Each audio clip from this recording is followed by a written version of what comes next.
क्रोध एक दुश्मन। एक समय की बात है। भगवान गौतम बुद्ध अपने शिष्यों के साथ बैठे हुए थे और उन्हें उपदेश दे रहे थे। तब उन्होंने अपने शिष्यों से कहा, क्रोध इंसान का सबसे बड़ा दुश्मन है। क्रोध करने वाला व्यक्ति खुद को हानि पहुंचाता ही है, लेकिन दूसरों को भी हानि पहुंचाता है। वह प्रतिशोध की आग में जलता है और अपने जीवन को बर्बाद करता है। उनके उपदेश खत्म हो जाने के बाद उनके शिष्यों में से एक शिष्य खड़ा होता है और उसे बोलता है, तू एक ढोंगी है। तेरी बातें मनुष्यों के रहन सहन से विपरीत हैं। तू जो भी कहता है उसे अपने जीवन में अनुसरण नहीं करता और दूसरों को यह सब करने को कहता है।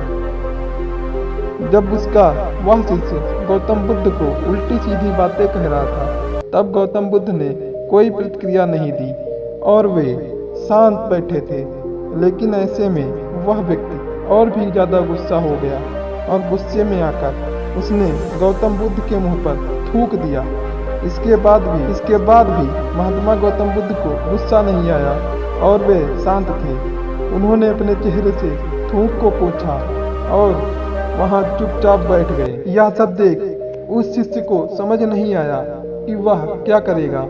गुस्से में आकर वह उस जगह को छोड़कर चला गया और अगले दिन अपने घर पहुंचा। जैसे ही वह अपने घर पहुंचा, तब तक उसका दिमाग शांत हो चुका था। दिमाग के शांत होते ही उसे इस बात का एहसास हुआ कि उसने कितनी बड़ी गलती की है। उसे पाप हुआ है। वह खुद को मन ही मन कहने लगा, यह मैंने क्या कर दिया। मैंने महात्मा बुद्ध का अपमान किया। ऐसा पाप मैं कैसे कर सकता हूँ। मैंने बहुत बड़ी गलती की है। मुझे जाकर उनसे माफी मांगनी होगी। यह कहकर वह तुरंत ही गौतम बुद्ध के पास चला गया, लेकिन गौतम बुद्ध उस स्थान पर नहीं थे। ऐसे में वह शिष्य जगह जगह भटक कर उन्हें खोजने लगा। जैसे ही उसे महात्मा बुद्ध मिले, तो वह उनके पैरों पर गिर गया और उनसे कहने लगा, मुझे माफ कर दीजिए, मुझसे गलती हुई है। मैंने आपका अपमान किया है। मैंने यह बहुत बड़ा पाप किया है। यह सब देख गौतम बुद्ध ने उससे कहा, शांत हो जाओ। क्या बात है, मुझे बताओ, तुम कौन हो। गौतम बुद्ध के यह पूछने पर वह शिष्य चौंक गया। वह सोचने लगा कि महात्मा बुद्ध मुझे कैसे भूल सकते हैं। मैंने तो उनका अपमान किया था।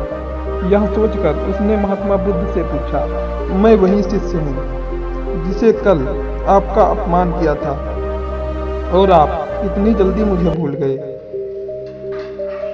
हमें कल की बातों को कल में ही छोड़ देना चाहिए। वह अच्छा हो या बुरा, उसके बारे में बार बार विचार नहीं करना चाहिए। मैं बीती हुई बातों को पीछे छोड़कर आगे चलता हूँ और ऐसा ही हम सबको भी करना चाहिए। महात्मा बुद्ध ने उस शिष्य से कहा।